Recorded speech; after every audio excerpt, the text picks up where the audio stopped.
33, 20 entre 20 pues nos queda S, y 20 entre 20 nos queda 1. Y con eso ya estaríamos obteniendo el resultado para la corriente del circuito. Y una vez que obtenemos la corriente del circuito, que en realidad es la corriente de la malla, vamos a aplicar o a sustituir su valor para obtener el voltaje en la resistencia. Si recuerdan, el voltaje en la resistencia es igual a menos 6 por la corriente de la malla. Recuerden que este signo negativo es por la dirección que lleva la caída de tensión que se quiere calcular con respecto a la corriente de la malla. Van en sentidos contrarios, por eso queda negativo. Va a ser igual, realizando operaciones, menos 3.498 sobre S más 1. Como el coeficiente de la S que está en el denominador ya es 1, no vamos a hacer ningún otro proceso más. Con eso obtuvimos el voltaje en la resistencia. Por último, el voltaje en el capacitor, que era igual a menos el valor o la impedancia del capacitor por la corriente de la malla. Recuerden que de nuevo este signo negativo se debe a que la caída de tensión del capacitor lleva una dirección contraria a la corriente de la malla del circuito. Entonces, por eso nos queda negativo, más el voltaje de la fuente dependiente del capacitor, que ya sabemos que es la condición inicial, sobre S.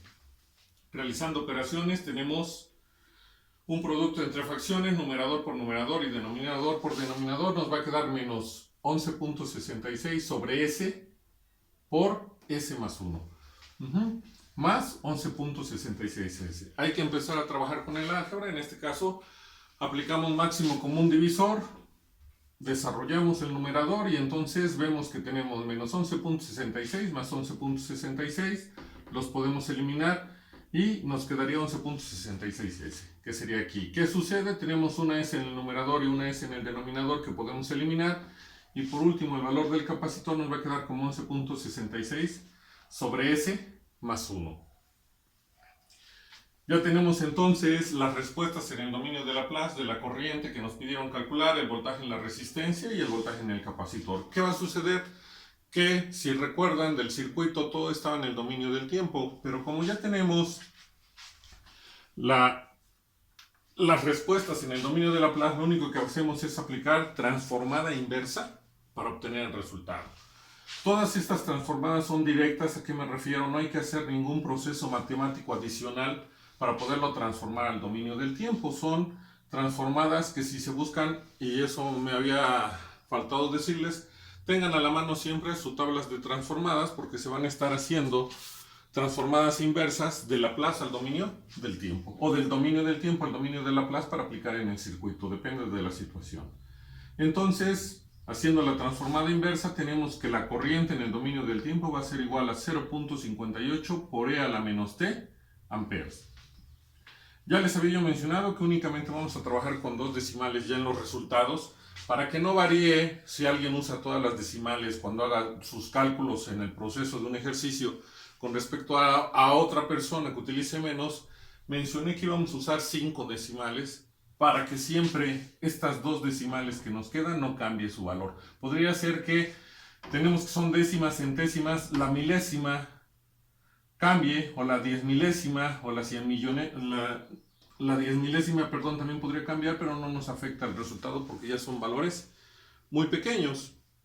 Entonces es por ello que no nos interesa mucho esos valores tan pequeños. Y vamos a trabajar con dos decimales. El voltaje de la resistencia, hacemos su transformada inversa y nos va a quedar menos 3.49 por E a la menos T, pero en este caso son volts. El voltaje del capacitor va a ser igual a 11.66 por E a la menos T y también son volts. Si nosotros quisiéramos trabajar en el dominio del tiempo, lo que se debió de haber hecho es, el proceso es el mismo, haber trabajado en tiempos menores que 0. ¿Para qué? Para calcular la condición inicial del capacitor, porque es necesario. Y una vez que se obtenga la condición inicial del capacitor, se tendría que empezar con ecuaciones diferenciales. Pero ¿cuál es la diferencia cuando se analizaba en el tiempo? Que todos los circuitos que vamos a obtener, sobre todo este es un circuito RC, si observan en la secuencia de los videos, llega un momento en que solo nos quedan dos resistencias y un capacitor y la fuente dependiente. Si sumamos las dos resistencias, nos queda una resistencia, un capacitor y la fuente dependiente.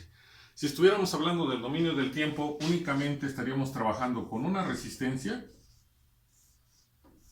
y un capacitor, es decir, un circuito RC, donde esta resistencia vale 20 para este circuito que estamos resolviendo y el capacitor 50 milifarad.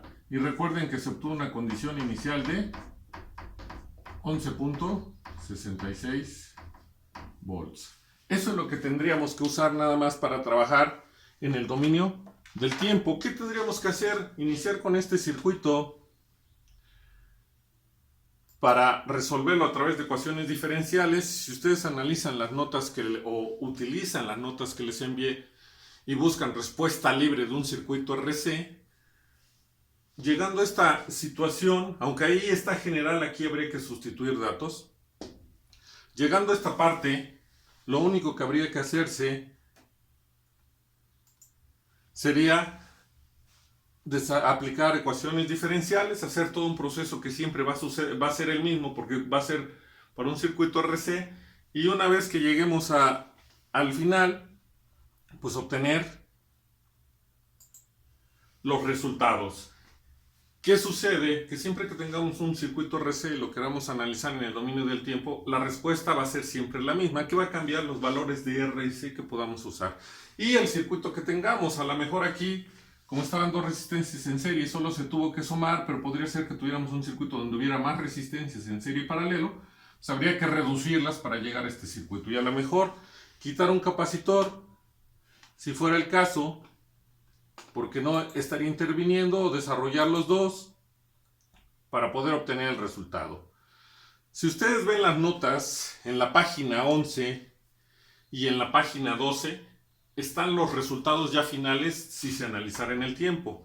Y tenemos tres ecuaciones, que sería la ecuación 7, que está en la página 11, la ecuación 9, que está en la página 12, y la ecuación 10, que está en la página 12 también. Aunque ahí cambia un signo por la respuesta de la corriente, eso está en función de que cuando se analiza se deja la corriente que nos proporciona el capacitor.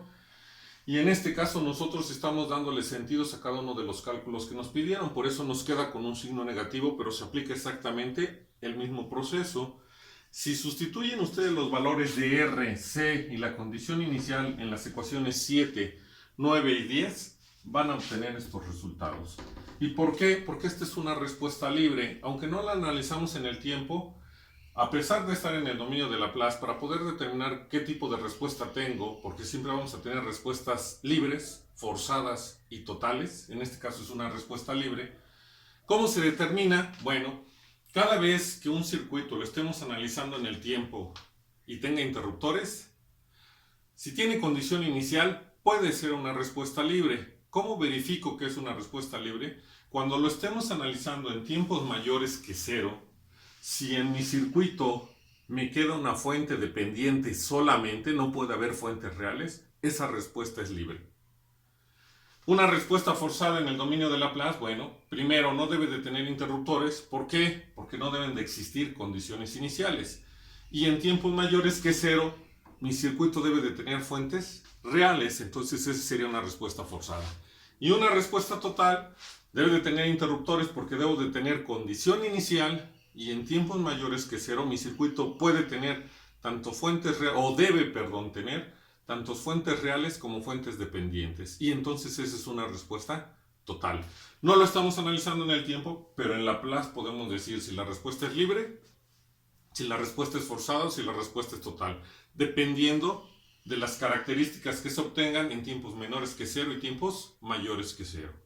Y con eso estaríamos terminando el primer ejercicio.